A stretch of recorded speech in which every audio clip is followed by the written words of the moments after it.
ఒకరోజు ఒక ఇంటిలో నేనున్నా. ఆ ఇంటిలో ఒక రూమ్లో, ముందు రూమ్లో నేను కూర్చొని I was praying. My door was locked.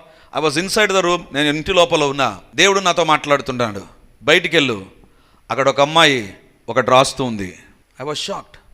ఆ అమ్మాయి రాస్తుంటే నేనేం చేయాలి? She is writing something that is not useful for her. ఆమెకు అది మంచిది కాదు. అమ్మాయి ఎవరికో ఉత్తరం. I open the door.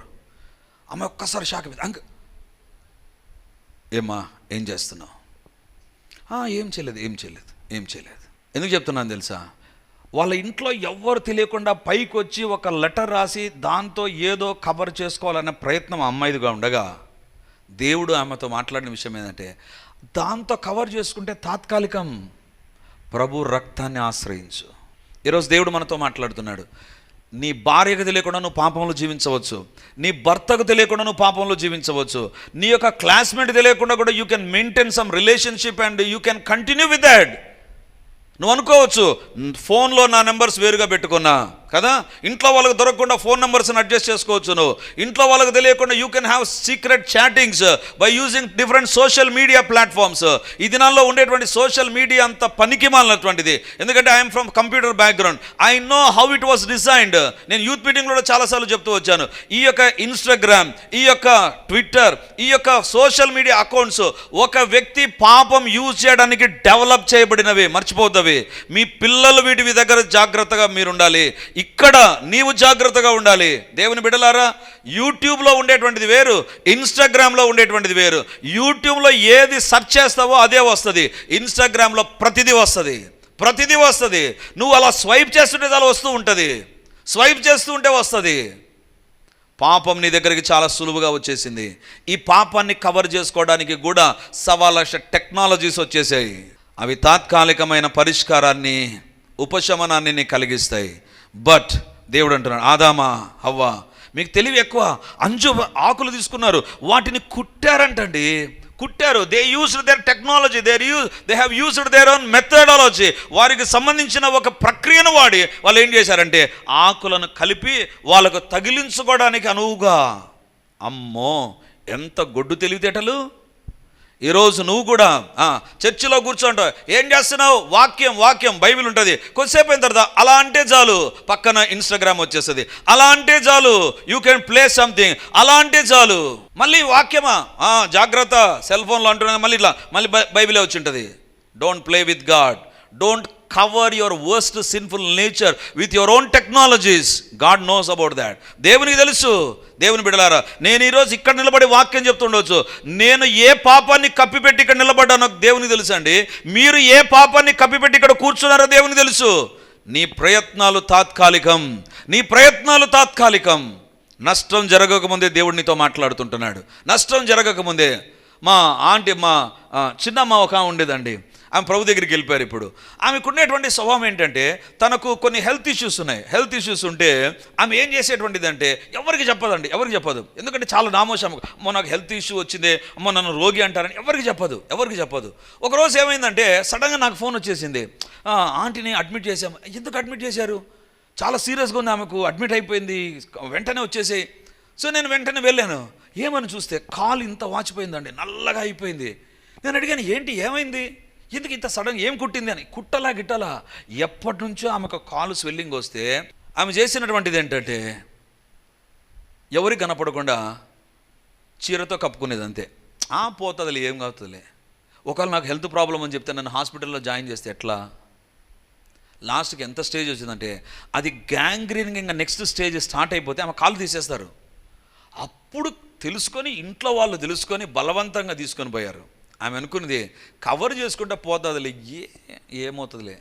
నాకు అనిపించింది, ఒక్కరోజు ఆగిపోయింటే కాలే లేకుండా పోయిండు.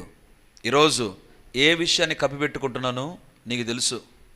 నీ భర్తకు తెలియకుండా, తల్లిదండ్రులకు తెలియకుండా, ఇంట్లో ఉండే వాళ్ళకి తెలియకుండా, what ever you cover, one day it will publicly come out. నాకు అనిపిస్తుంది, ఒకవేళ దేవుడు ఆదాము అవ్వలను వదిలేసింటే ఎంత సతాయించబడేవారు కదా, ఎంత తనకలాడేవారు. ఎందుకు? ఆ అంజూరపు ఆకులు ఇందాక చెప్పాను కదా, త్వరగా వాడిపోదే అంజూరపు ఆకు, త్వరగా ఎండిపోయి త్వరగా విరిగిపోయేటువంటిది అంజూరపు ఆకు. ఈ అంజూరపు ఆకును కట్టుకున్నారు. ఎన్నిసార్లు కట్టుకోవాలి వాళ్ళు? ఎంతగా కట్టుకోవాలి? వాక్యాన్ని వింటున్నటువంటి దేవుని బిడ్డలారా, ఈరోజు దేవుడు మనతో మాట్లాడుతుంటున్నాడు. మన జీవితాన్ని మనం పరీక్షించుకుందాం. ఎవరు నీ దేవుడు తెలుసా? నీవు కప్పిపుచ్చుకొని నీ పాపాన్ని కొనసాగించి నీ పాపానికి నీవే పరిష్కారం ఇవ్వాలనుకుంటున్నావా? Sorry, it will not work out.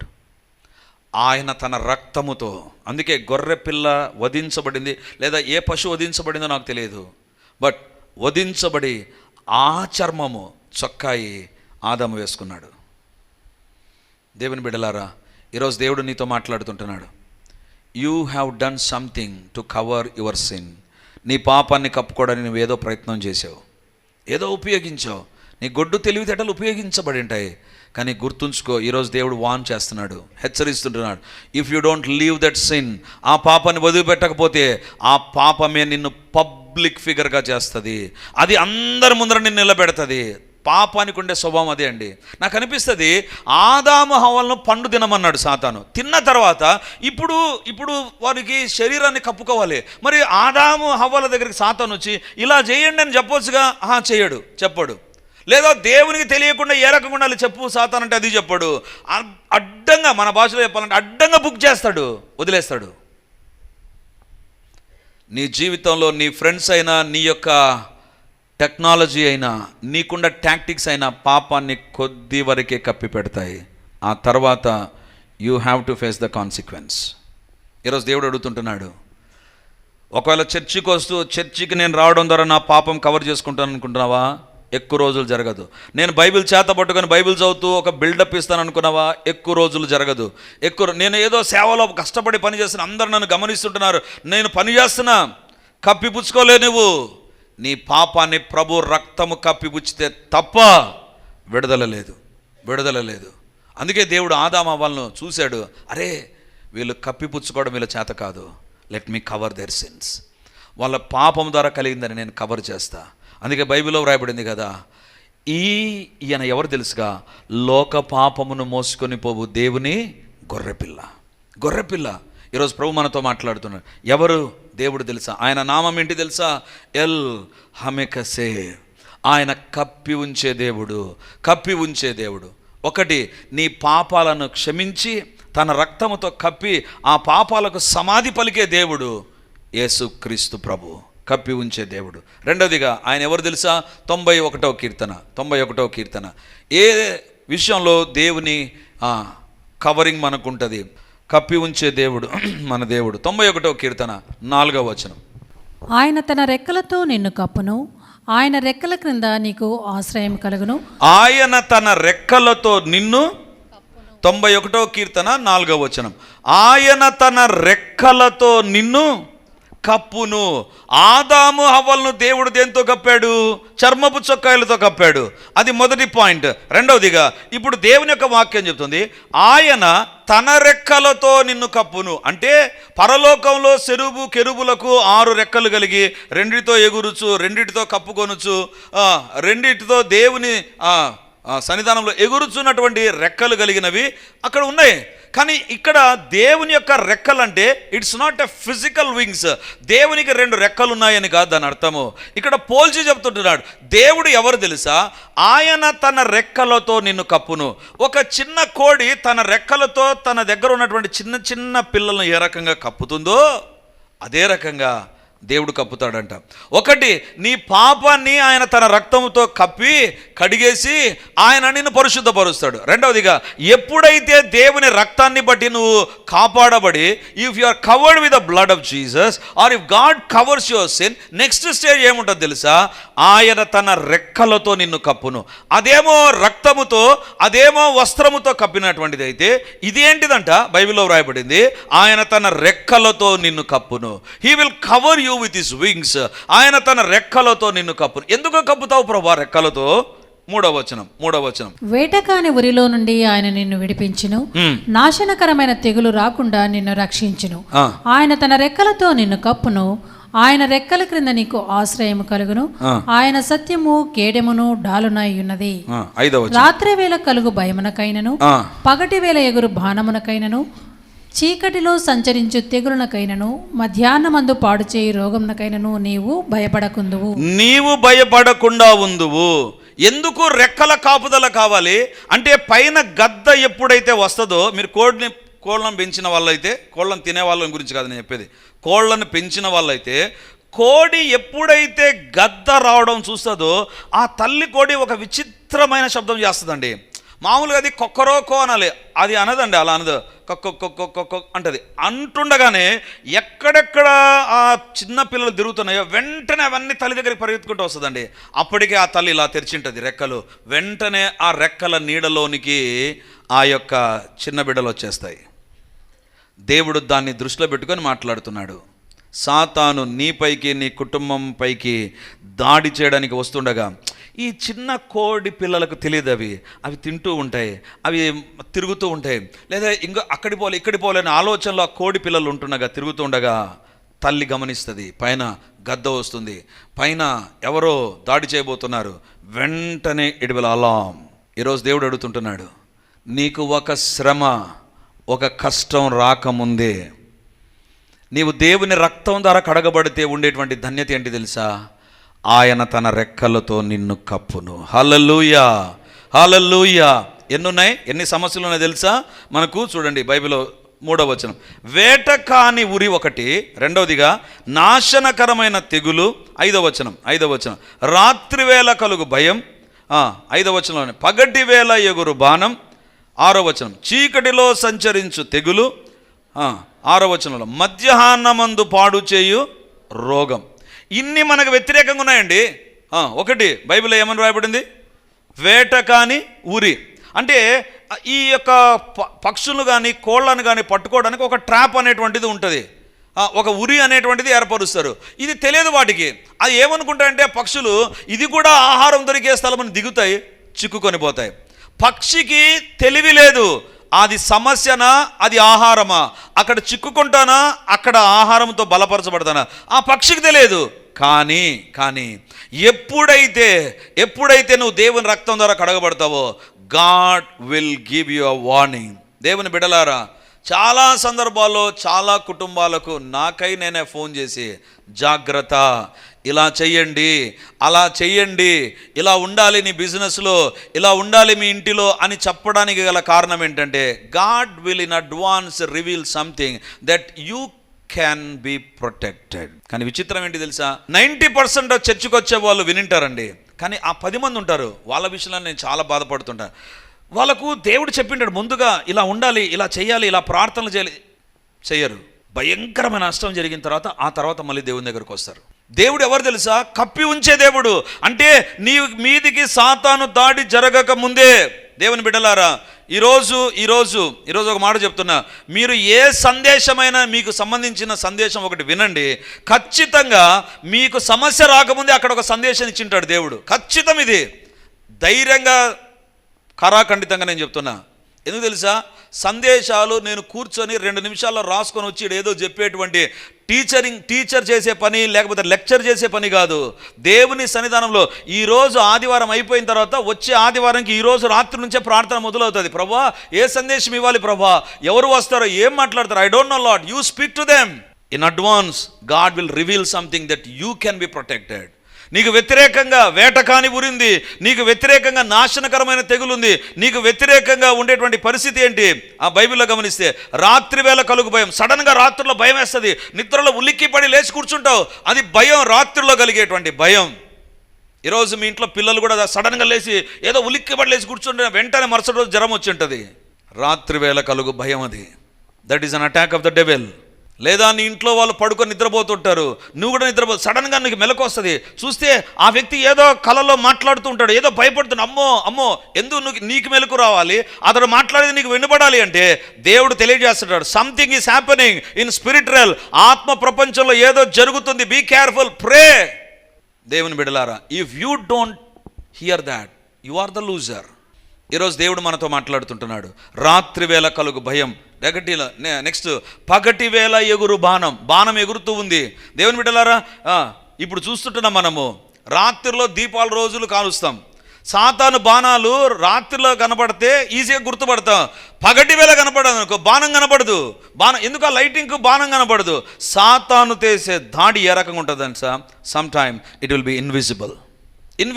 నీకు తగిలేంత వరకు తెలియదు అది, అరే ఇది తగిలిందే ఏంటి ఇది. దేవుని బిడ్డలారా, మీకు చాలా సందర్భాల్లో నేను చెప్పాను, when I was travelling one day in a బస్సులో కూర్చున్నాను. బస్సు ఖాళీగా ఉందండి, ఫస్ట్ రో నుంచి లాస్ట్ రో వరకు ఒక్కర్లేడు బస్సులో. ఎందుకో నేను నడుచుకుంటూ వెళ్ళి ఫస్ట్, సెకండ్, థర్డ్, ఫోర్త్ సీట్లోనో ఫిఫ్త్ సీట్లోనో పోయి కూర్చున్నాను నేను. అది కూడా ఎలాంటి బస్సు? Semi luxury. ఇటు 3 సీట్లు ఉంటుంది, తర్వాత ఈ పక్క 2 సీట్లు ఉంటుంది. ఈ 3 సీట్లో పోయి కూర్చున్నాను నేను. కూర్చొని లగేజ్ పైన పెట్టేసిన తర్వాత, పెళ్ళైన కొత్తలో చిన్నపిల్లలు వీళ్ళు, జాషువా, గ్రేస్. సో చిన్నపిల్లలు వీళ్ళు. నాకు అనిపించింది లగేజ్ సర్దిన తర్వాత, నేను కూర్చున్న తర్వాత, నేను ఇటు సైడ్ కూర్చున్నాను. ఆ తర్వాత రెజినా నా ప్రక్కన కూర్చుంది. నాకు రెజినాకు మధ్య జాషువా ఉన్నాడు. ఆ తర్వాత గ్రేస్ ఉంది. కూర్చున్నాక అనిపించింది, అరే ఎందుకు ముందు సీట్లు ఉంటే వెనక సీట్లకు కూర్చున్నాను? అయినా కూర్చున్నాంలే. ఆ బస్సు కండక్టర్ నాకు తమ్ముడు వచ్చి, ఏంటి సుధీర్, ఏంటి ఇక్కడ కూర్చున్నాను, ఫ్రంట్లో కూర్చున్నాను, సీట్ ఇప్పిస్తాను. పర్లేదులే. అయిపోయింది, బస్సు ప్రయాణం స్టార్ట్ అయింది.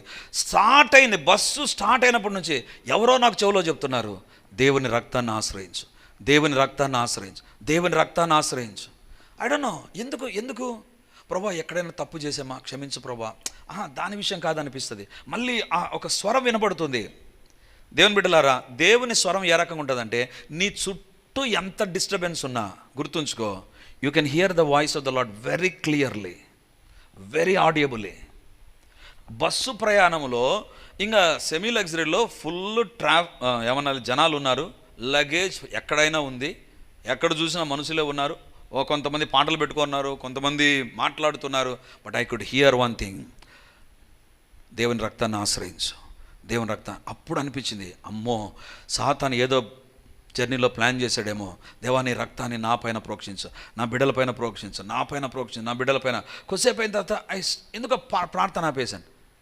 ఎందుకు ఎవరో మాట్లాడుతుంటారు, ఏదో డిస్కషన్ జరుగుతుంది, వెంటనే థాట్ దానిపైకి వెళ్ళింది. మళ్ళీ వినపడుతుంది స్వరం, రక్తాన్ని ఆశ్రయించు, దేవా నీ రక్తముతో నన్ను కడుగు ప్రభువా, నీ రక్తాన్ని నా బిడ్డల పైన ప్రోక్షించు, నా పైన ప్రోక్షించు, మా ప్రయాణం పైన ఉంచు.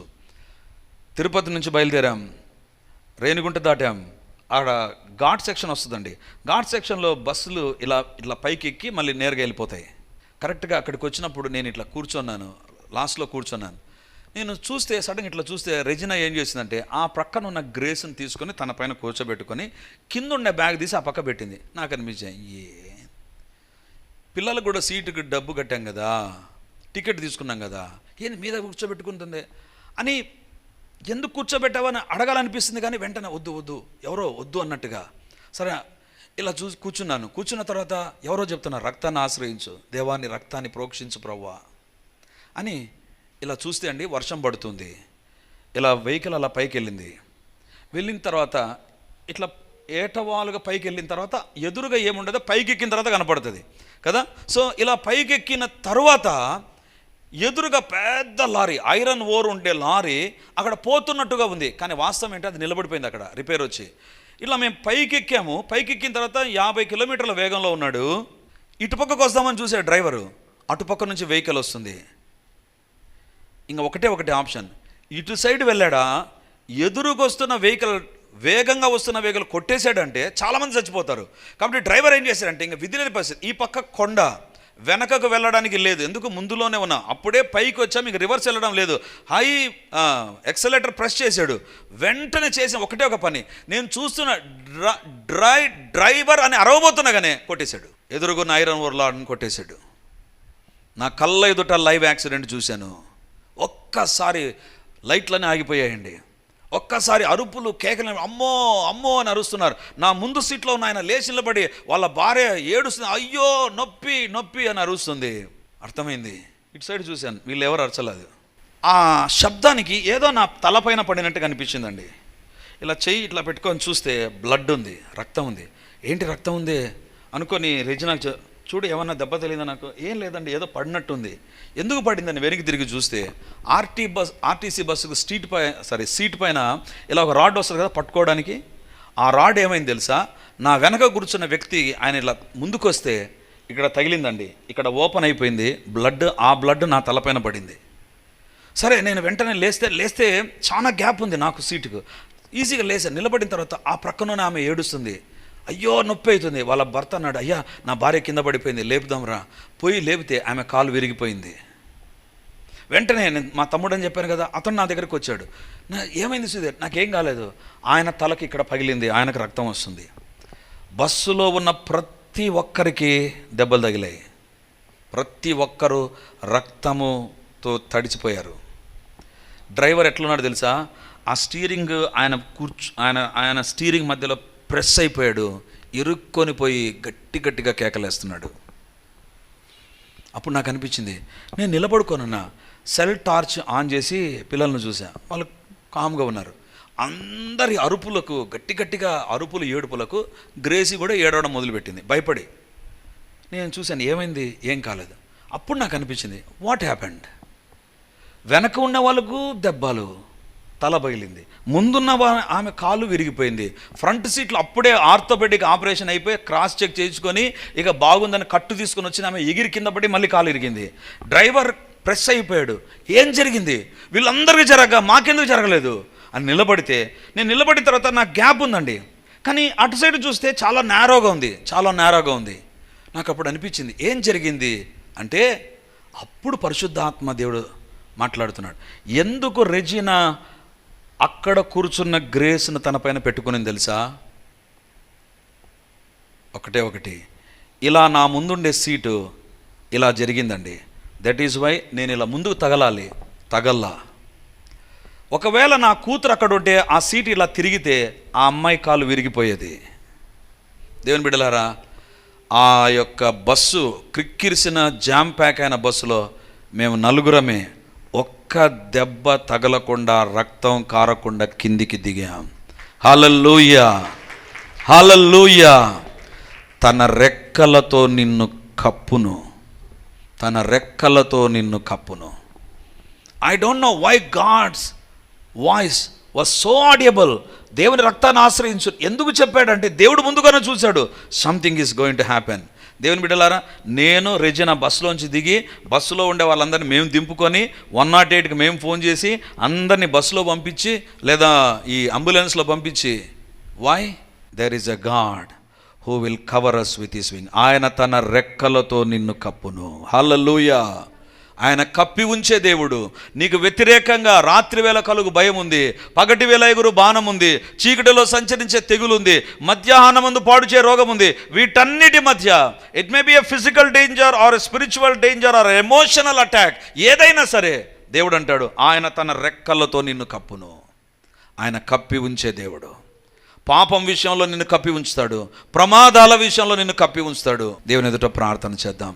ఆయన కప్పి ఉంచే దేవుడు. ఎల్ హమెకసే. ఆయన నిన్ను కాపాడి తన కాపుదల, ఆయన యొక్క దయ యొక్క కాపుదల నీ జీవితంలో నువ్వు అనుభవిస్తావు. ఈరోజు దేవుడు కప్పి ఉంచే దేవుడని. ఎల్ హమెకసే. He is a God who covers you. ఆయన నిన్ను కప్పి ఉంచే దేవుడు. ఏదైనా పాపంలో ఉన్నవా? నీ ప్రయత్నాలు తాత్కాలికమే. నీ యొక్క బండారం బయట పడకముందే, నీ యొక్క పరిస్థితులు చేయి దాటకముందే ఈరోజు దేవుని అడుగు, దేవా నీ రక్తముతో నా ప్రతి పాపమును కడుగు ప్రభువా. I should not be exposed because of my sin lord. Forgive me. నన్ను క్షమించు. నా రహస్య పాపాలు, నా రహస్య పనులు, నా రహస్య తీర్మానాలు నాయనా అది నాకు నష్టాన్ని కలిగిస్తాయి. నీ రక్తముతో నన్ను కప్పు ప్రభువా. నీవే నన్ను కప్పు ప్రభువా. దేవా నాకు సహాయకుడిగా మీరుండండి. నీ రెక్కలతో నన్ను కప్పు ప్రభువా. నీ దయతో నన్ను కప్పు ప్రభువా. దేవా నా జీవితంలో నీ కాపుదల కావాలి. I need your coverage lord. దేవా నాకు సహాయం చేయి. ఎక్కడ దేవుడు నీతో మాట్లాడాడో అక్కడే దేవుని సహాయాన్ని కోరుతూ ప్రార్థన చేద్దాం. హల్లెలూయా. గొప్ప దేవా నీకు వందనాలు. శక్తి కలిగినటువంటి దేవా నీకు స్తోత్రాలు. ఈ ఉదయకాలం 2వ ఆరాధనలో మీరు కప్పి ఉంచే దేవుడవని ఎల్ హమకసే దేవా నీవు మాత్రమే, నీ యొక్క కవరేజ్ మాత్రమే, నీ కప్పి ఉంచే నీ స్వభావమే నాయన పాపము నుంచి, సాతాను దాడుల నుంచి, ప్రజల యొక్క వ్యతిరేకత నుంచి, ప్రజల యొక్క కుళ్ళు కుతంత్రాల నుంచి రక్షించగలదు, కాపాడగలదని సెలవిచ్చావు నాయన. నీకు స్తోత్రాలు ప్రభా. ఎవరు ఏ పాప బంధకాల్లో ఉన్నా, ఏ పాప బంధకాల్లో ఎవరు ఉన్నా నాయన, ఎవరు ఏ పాపము చేసి వారి జీవితాల్లో దాక్కోవాలనే ప్రయత్నం చేస్తూ ఉన్నా తండ్రి, అంజూరపు కచ్చడములు కుట్టుకునే వ్యక్తులంగా కాక నాయనా తండ్రి, మీ యొక్క రక్తాన్ని ఆశ్రయించి విడుదల పొందుదుము గాక. ప్రతి సాతాను అలవాట్లు మా నుంచి తొలగించండి నాయన. ప్రతి సాతాను యొక్క లక్షణాలు దూరమగును గాక. ప్రతి రాతి హృదయము మాంస హృదయముగా యేసు నామమందు మార్చబడును గాక. దేవా మీ కార్యాలు మీరు జరిగించి మహిమను పొందండి ప్రభా. మీకే స్తుతులు, స్తోత్రాలు, వందనాలు చెల్లిస్తున్నాం ప్రభా. అదే విధంగానైనా మా జీవితాల్లో మీ కాపుదల దయచండి. నీ రెక్కల నీడ మా ఒక్కొక్కరి కుటుంబాలు, ఒక్కొక్కరి ఉద్యోగాలు, వ్యాపారాలు, ప్రతి ఒక్క ప్రాపర్టీ ఉండును గాక ప్రభా. మీ యొక్క రెక్కల నీడలో మేము ఉందుము గాక. ఇది మొదలుకొని నీ రెక్కల కాపుదల మాకుండును గాక. దేవా ప్రతి ఒక్కరము నీ దయతో కప్పబడుదుము గాక. నీ దయతో కప్పబడుదుము గాక. చిన్నలు మొదలుకొని పెద్దవారు వరకు ప్రతి ఒక్కరు మీ దయతో కప్పబడుదుము గాక. మీ కార్యాలు మీరు జరిగించి మహిమను పొందుమని దేవా ఈ వాక్యం ప్రతి ఒక్కరి హృదయ పలకల పైన లిఖించుమని, మీరు కప్పి ఉంచే దేవుడవని ఎల్ హమెకసే మీరే ప్రభా, మీరేనైనా మీకే వందనాలు చెల్లిస్తూ మమ్మల్ని దర్శించి మీ కార్యాలు జరిగించుమని యేసయ్య నామముందు ప్రార్థించి అడిగి పొంది ఉంటున్నాము తండ్రి. ఆమేన్, ఆమేన్.